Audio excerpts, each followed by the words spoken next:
안녕하세요. 잡시광입니다. 최근 사우디아라비아에서 한국의 천무 다연장 로켓이 예멘 후티 반군을 공격하는데 실제 사용되었다고 알려지며 큰 화제가 되고 있습니다. 이것이 사실이라면 K239 천무의 국제무대 실전 대비로 볼 수 있는데요. 앞서 4월에 사우디가 한국의 K239 천무 다연장 로켓을 1조 원대 규모로 도입했으며 실전 배치까지 했다는 사실이 알려지며 크게 주목을 받았었습니다. 그런데 이번엔 후티 반군의 실제 공격까지 성공해 큰 성과를 거뒀다는 것인데요. 과연 어떤 소식인지 자세히 알아보겠습니다. 이스라엘과 하마스의 전쟁이 지속되는 가운데 이란의 지원을 받는 예멘의 후티 반군이 지난달부터 이스라엘을 드론과 미사일을 동원해 공격하며 이스라엘과 하마스의 전쟁에 개입하겠다는 뜻을 공식화했습니다. 후티 반군의 야히야 사리 대변인은 이날 성명을 내어 탄도미사일과 드론 다수를 이스라엘을 향해 발사했다면서 팔레스타인의 승리를 돕기 위해 이스라엘에 대한 공격을 계속할 것이라는 뜻을 밝혔다고 로이터 통신 등이 보도했습니다. 그런데 이스라엘을 공격하는 후티 반군을 저지하는 또 다른 곳이 있었는데요. 바로 사우디아라비아입니다. 2014년 이후 계속된 예멘 내전은 수니파 정부와 시아파 후티 간 싸움인데 사실상 사우디와 이란의 대리전쟁이라는 평가가 많았습니다. 이란은 후티 반군의 군사고문단과 무기를 제공했고 사우디는 수니파 정부군을 도우면서 아예 다국적군을 만들어 참전했습니다. 작년 말까지만 해도 사우디와 후티 반군은 서로 경계태세를 늦추지 않으면서 평행선을 달리고 있었습니다. 그런데 올해 4월부터 갑자기 사우디가 중동의 평화를 외치며 후티 수뇌부와 내전 종식을 위한 평화협상을 하기도 했습니다. 실제로 이들이 사우디 대표단과 후티의 수뇌부들이 만나며 몇 차례 회담을 진행해 예멘 내전의 휴전 훈풍이 시작했다는 평가가 나오기도 했습니다. 그러나 얼마 지나지 않아 이스라엘과 하마스의 전쟁으로 이들은 다시 적대 세력이 되었는데요. 실제로 지난 11월 12일 사우디가 갑자기 포병을 동원해 예멘 북부의 사다 지역을 집중 포격했습니다. 현지 매체에 따르면 사우디군은 이날 아침 대구경 포탄 수십여 발을 발사해 사다 일대를 집중 포격했다고 밝혔습니다. 그 결과 5명이 부상당하고 가옥 여러 채가 파괴됐다고 하는데요. 후티 반군 측은 사우디 포격에 별다른 입장을 내지 않았지만 현지 매체들은 사우디 범죄자들이 예멘 지역을 포격해 그동안 많은 순교자와 부상자가 발생했다며 사우디의 공격을 성토했습니다. 평화협상이 진행되는 동안 사우디는 왜 갑자기 예멘에 포격을 가한 것일까요? 예멘 북부의 교통 요충지인 사다 지역은 오랫동안 계속된 사우디와 전투로 후티 반군 주력 부대가 대거 주둔하고 있습니다. 후티 지상군은 물론 항공전력과 미사일 부대도 사우디를 공격하기 위해 이 일대에 배치된 상태입니다. 지난해 후티 반군이 미사일과 드론으로 사우디 서부 홍해연안의 제다 지역을 공격했을 때 도발한 점이 바로 이곳이었습니다. 즉, 사우디의 이번 포격은 사다에 배치된 후티 반군의 미사일 드론 부대를 겨냥했던 것으로 보입니다. 실제로 앞서 약 3주 전 후티 반군이 갑자기 사우디를 먼저 공격했습니다. 지난달 31일 블룸버그는 예멘 국경에 위치한 남서부 자잔 지방에서 후티군과의 전투로 사우디 군인 4명이 숨졌다고 보도했습니다. 사우디는 지난 몇 주 동안 후티 반군이 사우디 영토에 발사한 미사일을 요격하기도 했는데요. 예멘에서 이스라엘 쪽으로 미사일을 발사하면 사우디 영공을 지나게 되는데 이 미사일이 요격되자 후티 반군이 반발하며 사우디군을 공격한 것으로 보고 있습니다. 그래서 사우디는 후티 반군의 주력 부대가 있는 사다 지역을 집중 포격한 것인데요. 여기서 주목할 것은 사우디가 이곳을 무엇으로 타격했는지 여부입니다. 사우디는 그동안 후티 반군을 공격할 때 전투기 공습을 선호했습니다.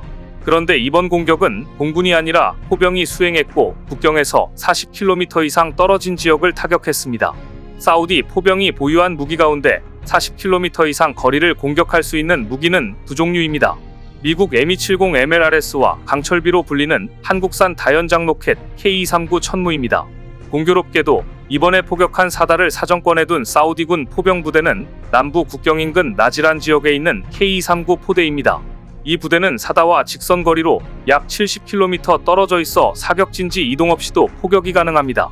앞서 비밀리에 1조 원 규모의 천무를 수입해 일선 부대에 배치한 사우디는 후티와 평화협상을 시작한 지난 4월 예멘 국경에 있는 K239 부대를 처음 일반에 공개했습니다. 앞서 천무 실사격 훈련에서도 이를 직접 눈으로 보게 된 13개국의 군 지휘관들은 탄성을 자아내며 천무야말로 미국 주도의 지대함 타격 작전에 기여할 수 있는 무기라고 평가하기도 했습니다. 실제로 천무는 최대 사거리 45km에 230mm 무유도 로켓 12발과 최대 사거리 80km 이상의 로켓 12발을 탑재해 6발을 발사할 수 있는 미국의 하이마스보다 화력이 2배인 셈이죠. 사우디가 이번 공격에 천무를 동원한 것으로 추정되는 이유는 후티 반군이 보유한 모든 유형의 포병 무기보다 긴 사거리를 지녀 포격 후 반격을 피할 수 있기 때문입니다. 실제로 후티 반군은 이번에 포탄 수십 발을 얻어맞고도 사우디의 별다른 반응을 보이지 않았고 실제로 대응 사격도 하지 못했습니다. 이미 사우디군이 천무로 포격을 실시한 후 자리를 이탈했다고 본 것입니다. 이번 포격이 더욱 화제가 되며 주목받는 이유는 사우디가 동원한 포병 자산이 정말 천무라면 이번이 천무의 첫 실전 대비가 되기 때문입니다. 사우디 측 의도는 후티 반군의 보복 공격 가능성을 차단하고 일방적으로 포격을 퍼붓는 것으로 보입니다. 그렇다면 천무는 사우디의 작전 의도를 완벽하게 달성한 성공적인 데뷔전을 치른 셈이 됩니다. 크게 선전할 만한 일이지만 비밀리에 구입해간 외국제 무기의 전과를 철저히 비밀에 붙여온 사우디 측 관행상 이번 포격의 구체적 진상도 당분간 공개되지 않을 공산이 큽니다. 사실 사우디가 후티 반군을 향해 천무를 발사하기 하루 전까지만 해도 사우디는 이스라엘을 비난하는 상황이었습니다.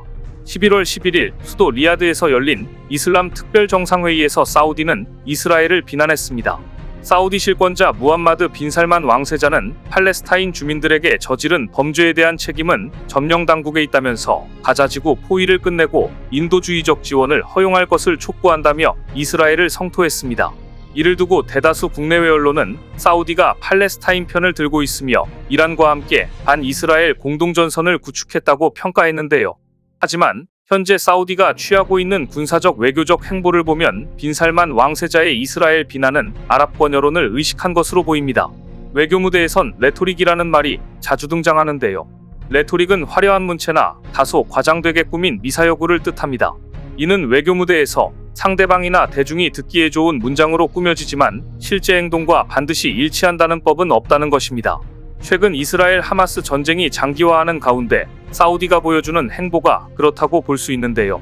사우디는 가자지구 군사작전이 시작된 이후 예멘 후티 반군이 이스라엘을 향해 발사하는 미사일 드론을 전투기와 지대공 미사일을 동원해 계속 요격하고 있습니다. 예멘 북서쪽을 장악한 후티는 미사일과 드론을 홍해나 사우디 서부해안 상공을 지나는 경로로 이스라엘에 날려보내고 있습니다. 이 미사일과 드론이 이스라엘에 도달하기도 전 사우디군에 의해 적잖게 격추되고 있는데요. 사우디는 미국과 이스라엘 공군기에도 영공을 개방했습니다. 최근 미국은 이라크 시리아 지역에서 계속되는 친이란 민병대의 공격에 대응해 제한적인 공습작전을 수행 중입니다. 이와 동시에 사우디와 요르단, 바레인 등의 공군력을 전개해 이란을 겨냥한 대규모 무력 시위를 벌이고 있습니다. 미국이 이처럼 군사행동에 나서자 사우디는 자국 영공 사용을 허가한 것인데요. 아랍세계 강대국으로서 사우디는 같은 이슬람 세력인 팔레스타인을 옹호하며 각종 구호물자를 보내지만 사실 미국과 이스라엘이 수월하게 군사작전을 수행할 수 있도록 돕고 있다고 볼 수 있습니다. 이렇게 말과 실제 행동이 다른 사우디의 행보는 이슬람 세계의 오랜 갈등을 이해해야 하는데요. 이슬람 세계는 크게 수니파와 시아파로 나눠져 있습니다. 이들은 서로를 사실상 이단처럼 규정하면서 적대시합니다. 수니파와 시아파의 대립은 1400여 년간 이어져 왔는데요. 사우디의 경우 수니파 중에서도 강경파로 분류되는 와하브파 세력이 통치하는 국가입니다. 시아파 종주국을 자처하는 이란과는 말 그대로 철천지원수 사이입니다. 이슬람 혁명 후 이란 최고 지도자가 된 호메이니는 사우디의 와하비즘은 이단이고 이란의 이슬람 혁명 사상을 수출하겠다며 사실상 선전포고를 하기도 했습니다. 호메이니의 뒤를 이은 알리 호세인 하메네이 최고 지도자 역시 신이 가진 복수의 손이 사우디 정치인들 목덜미를 움켜쥘 것이라며 사우디와 투쟁을 선포하기도 했습니다. 그런데 문제는 지금 이스라엘과 싸우는 가자지구의 하마스가 이란이 지원하는 시아파 극단주의 조직입니다. 그래서 사우디는 말로는 이스라엘을 비난하고 있지만 실제 군사행동은 하마스와 같은 조직이라고 볼 수 있는 후티 반군을 저격하고 있는 것입니다. 어찌됐든 이스라엘과 하마스의 전쟁과 예멘 후티 반군의 사우디 공격 등 중동 내 긴장감이 고조되고 있는 가운데 이로 인해 한국엔 크게 두 가지로 이득이 될 전망입니다. 바로 한국 방산 수출과 2030 세계 엑스포 유치입니다. 현재 중동 내 불안정한 상황으로 사우디의 2030 세계 엑스포 유치 전에도 막대한 악영향을 끼칠 전망입니다. 먼저 2030 세계 엑스포를 유치하기 위해 여러 국가들이 치열하게 경쟁하고 있는 가운데 한국과 사우디가 유력 후보로 압축되고 있는데요. 그런데 이런 상황에 사우디와 후티 반군의 갈등이 극도로 높아지면서 지정학적 위기가 엑스포 유치 경쟁력을 가르는 핵심 변수로 꼽히고 있습니다. 설레도 있습니다. 2030 세계 엑스포 유치에 도전장을 던진 러시아와 우크라이나가 대표적입니다. 러시아는 수도 모스크바를 앞세워 초반부터 공격적인 유치전을 펼쳤지만 우크라이나 침공 사태 등 전쟁이 장기화하자 최종 유치를 철회했습니다. 국제사회의 제재와 비난 여론이 영향을 미친 것으로 풀이됩니다. 우크라이나 역시 프로젝트 실행 가능성이 떨어진다는 점 등으로 인해 후보국에서 탈락했습니다. 사우디도 유사한 악화일로를 걸을 가능성이 거론되고 있습니다. 이외에도 수차례 불거진 인권 탄압 문제, 엑스포에 대한 시민들의 낮은 유치 열기, 도시 인프라 부족, 사막의 도시가 위치해 기후적으로 불리한 점 등도 사우디의 약점으로 꼽힙니다. 특히 지난 8월에는 사우디 국경수비대가 최근 15개월간 아프리카의 주자 수천 명의 인권을 참혹하게 유린했다는 국제인권단체의 폭로가 나오기도 했습니다. 미국 뉴욕타임스, 워싱턴포스트 등 복수의 유력 일간지는 이 원인으로 국경을 맞댄 사우디와 예멘의 악연이 이주자들의 생명을 위협했다고 설명했습니다. 12개에 달하는 인권단체도 2030 세계 엑스포 주최 측에 사우디를 유치 후보국 지위에서 제외할 것을 촉구하고 있는데요. 관련 사정에 밝은 한 소식통은 이러한 상황으로 인해 한국의 부산 엑스포가 반사이익을 누릴 것이라고 전망했습니다. 그는 중동 정세가 불안정해짐에 따라 사우디 내 엑스포 유치가 어려울 것 같다는 쪽으로 분위기가 악화하고 있다라고 말했습니다. 그리고 특히 중동의 이러한 분위기는 특히 한국 방산 수출에도 크게 도움될 전망입니다. 러시아 우크라이나 전쟁에 이어 이스라엘 하마스 전쟁까지 발생한 지금 한국의 무기체계 생산 능력은 유럽과 중동 국가들의 대체 불가 자원이 되었습니다. FA-50 전투기, K2 전차, K9 자주포, 천무, 천궁 등 다양한 무기가 수출되며 이들은 한국 방위 산업의 핵심으로 자리 잡았고 실제로 현대전에서 이를 증명하고 있습니다. 이번에 사우디에서도 천무가 이를 증명한 가운데 앞으로 한국 방산의 더 큰 성장을 기대해 보겠습니다. 오늘 준비한 소식은 여기까지입니다. 댓글을 통한 여러분들의 많은 의견 기다리겠습니다. 시청해주셔서 감사합니다.